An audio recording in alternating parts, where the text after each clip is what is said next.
It's time to prioritise some self-care.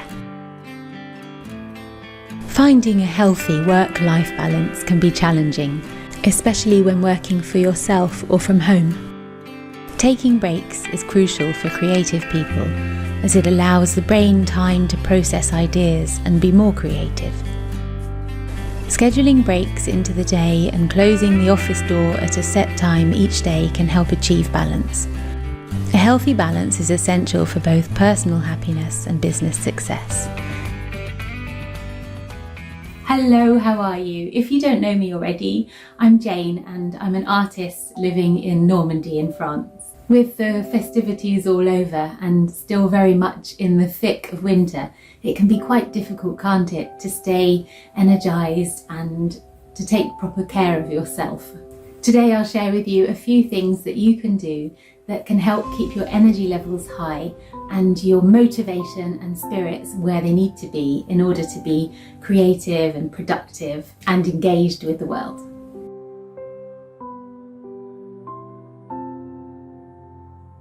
Making sure you get outside every day for at least 30 minutes for some sunshine, if there is any, and some fresh air.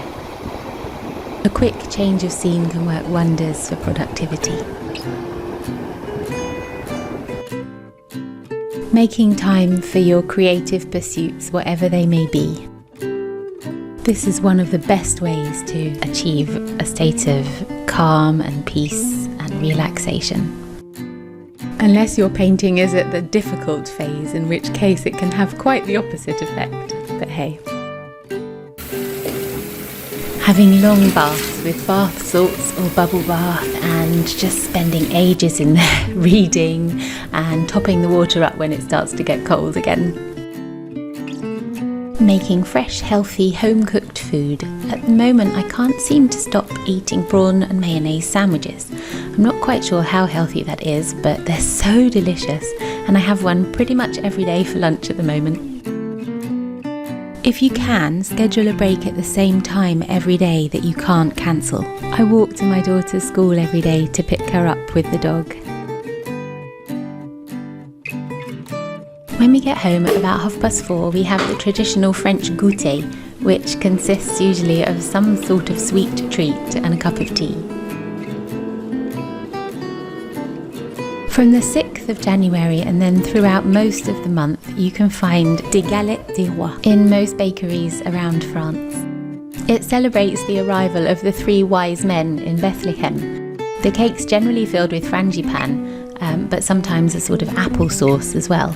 Frangipane's made of ground almonds, butter, eggs and quite a lot of sugar. And it's just about the worst thing you can eat if you're on a diet after the Christmas festivities.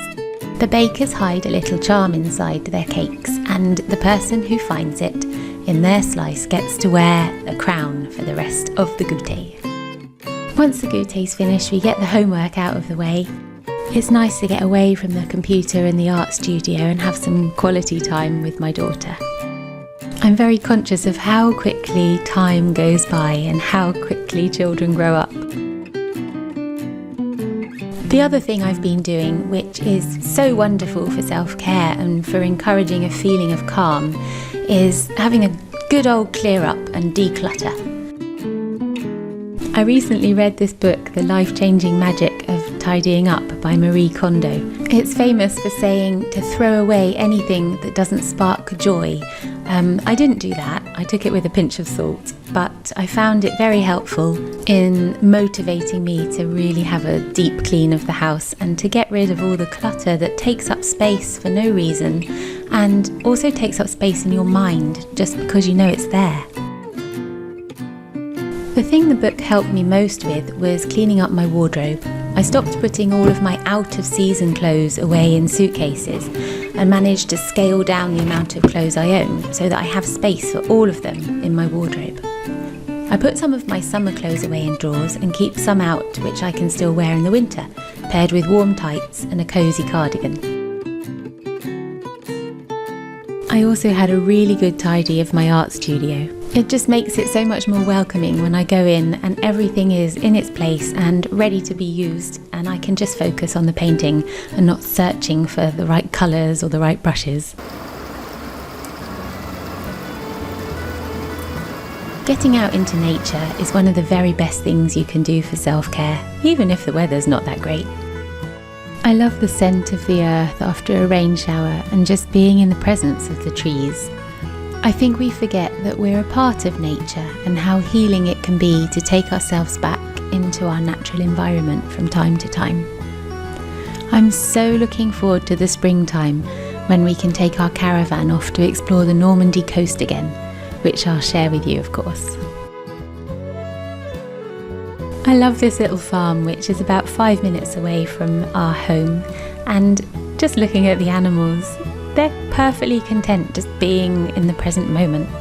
They're simply existing, and just watching them really helps to remember what's important in life.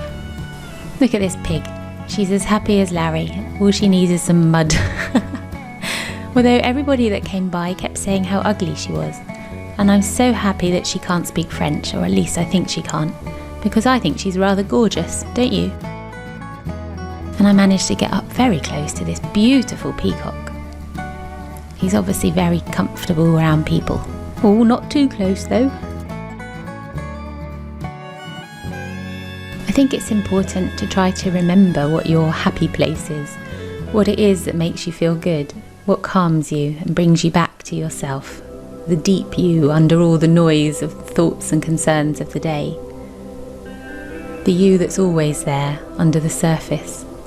We're all a bit different, so we each have different tools at our disposal. One powerful tool for this that I use is yoga. I belong to a local yoga association, and I knew I needed to enroll when I went to try it out, and I kept thinking during the session, this is too slow, the teacher really needs to speed it up. I felt like we were holding the positions for an unbelievably long amount of time.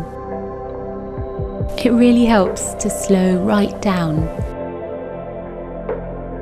I think we often don't realise how fast-paced we've been living until we're forced by perhaps a class or an activity to slow down.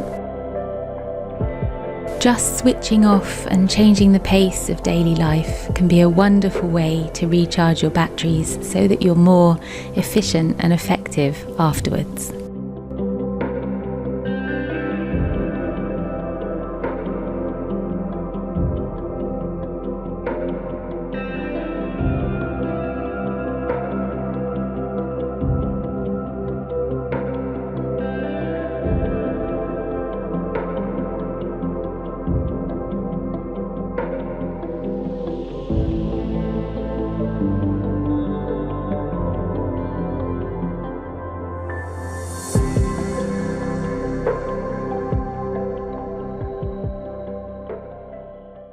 As a very creative person, I'm not the most organised, and I find it's been very helpful to create a schedule that I can just look at in the morning and stick to.